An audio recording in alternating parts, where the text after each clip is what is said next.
जिस प्रकार से हावड़ा में दिन प्रतिदिन हिंसा की घटनाएं दिखाई दे रही है, जिस प्रकार से रामनवमी के जुलूस पर हमला किया गया, इससे एक बात स्पष्ट है कि ये सीधे सीधे ममता बनर्जी और टीएमसी सरकार की तुष्टीकरण की नीति और कानून व्यवस्था को संभालने में असक्षमता का परिणाम है। जिस प्रकार से इस पूरे घटनाक्रम के पहले ममता बनर्जी जी का बयान आता है, जिसमें कि वो कहती है कि रामनवमी के जुलूस एक समुदाय के इलाके में ना जाए। इस प्रकार से इलाकों को हिंदू मुस्लिम में बांटने का काम लोकतांत्रिक भारत में करना, इस प्रकार से धमकी भरे लहजे से बात रखना,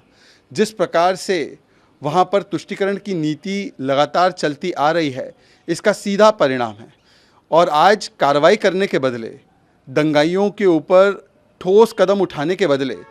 जिस प्रकार से टीएमसी की सरकार वहाँ के अपराधियों को क्लीन चिट देने में और उनको एक प्रकार से बचाने के लिए पहले ही आकर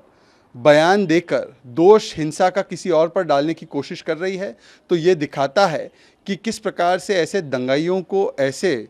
हमलावरों को भी शरण देने का काम किया जा रहा है। आज सीधे सीधे कानून व्यवस्था में असक्षमता और तृणमूल कांग्रेस की तुष्टीकरण की नीति का ही ये परिणाम है जो हिंसा हमने देखी है। और इसीलिए इस पूरे घटनाक्रम में जो हमारे नेता शुभेंदु अधिकारी जी ने बात रखी है कि इसमें निष्पक्ष जांच होनी चाहिए,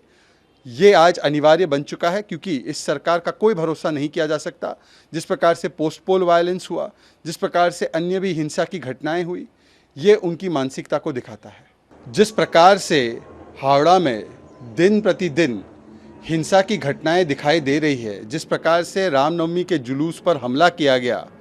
इससे एक बात स्पष्ट है कि ये सीधे सीधे ममता बनर्जी और टीएमसी सरकार की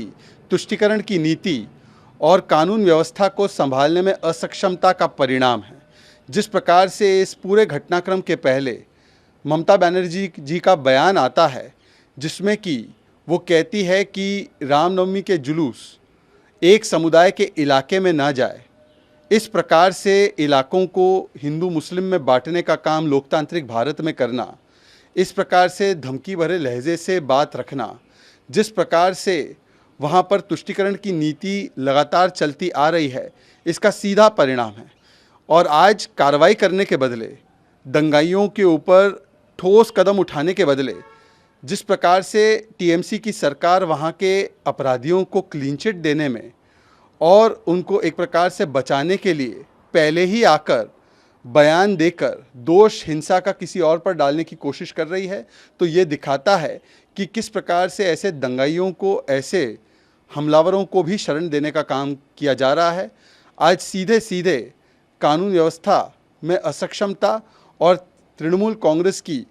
तुष्टीकरण की नीति का ही ये परिणाम है जो हिंसा हमने देखी है। और इसीलिए इस पूरे घटनाक्रम में जो हमारे नेता शुभेंदु अधिकारी जी ने बात रखी है कि इसमें निष्पक्ष जांच होनी चाहिए, ये आज अनिवार्य बन चुका है, क्योंकि इस सरकार का कोई भरोसा नहीं किया जा सकता। जिस प्रकार से पोस्ट पोल वायलेंस हुआ, जिस प्रकार से अन्य भी हिंसा की घटनाएं हुई, ये उनकी मानसिकता को दिखाता है।